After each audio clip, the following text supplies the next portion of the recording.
C'est le mot du jour, plutôt le gros mot du jour, c'est quand même plus rigolo. C'est jamais vulgaire en plus, rassurez-vous. Si vous avez les enfants comme ça à l'arrière et vous les déposez à l'école, ne zappez pas. Oui. Oh, mais qu'est-ce qu'il est tarte, qu'est-ce qu'elle est tarte. Tartignole aussi, on peut Tartignole. dire. Et toi, tu dis même tartignolon. Tartignolon. Apparemment. C'est rigolo. Alors, qu'est-ce que ça veut dire quand on dit à quelqu'un qu'il est tarte, quoi? D'ailleurs, on peut s'en servir pour parler aussi de quelque chose, d'un film notamment. Ah ouais? C'est complètement tarte ce que tu regardes. Moi, je sais que quand Quoi? on était sur des, Ah quand on bon regardait des sitcoms avec ma sœur quand on était plus jeune, mon père est passé comme ça de loin, il disait "Oh, c'est tarte, c'est complètement tarte ce que vous regardez." Donc en fait, c'est quoi? C'est niais, c'est nul? Exactement, niais, ridicule, sot, voilà tous ces adjectifs qu'on peut attribuer En même donc, temps. à un film mais aussi à une personne du coup. Si tu regardais les séries AB, je pense que. Enfin, je comprends ton papa. Ah quoi. ben oui, mais en même temps, c'est le passage obligé quand tu Oui, grandis, oui. non? C'est sûr. Alors d'où ça vient tarte, tartignole?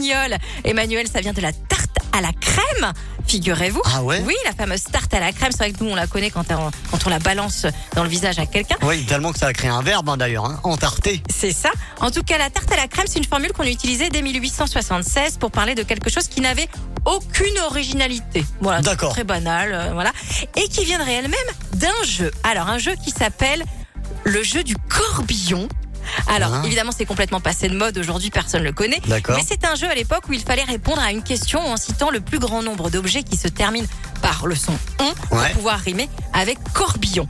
Alors, le rapport avec la tarte à la crème, eh bien, c'est Molière, en fait, qui va l'introduire dans sa pièce L'école des femmes. Quand un des personnages explique que la femme idéale doit être ignorante Oui. et répondre au jeu du corbillon, tarte à la crème, Ah waouh. et bien évidemment, ça ne rime pas du tout avec le on du jeu du corbillon. La nana répond tarte à la crème, elle passe pour une Oui. niaise, du coup, complètement niaise. Et D'accord. ça, Et ça vient de là, d'accord. ça vient de là. C'est fou. Ah, finalement, Mais en on est plus- plutôt cultivé quand on se fait traiter de tarte ou tartignole, non? Complètement. Et en plus, du coup, à titre personnel, j'ai joué l'école des femmes. Bon, c'était Oui. il y a des années de ça, en 2013.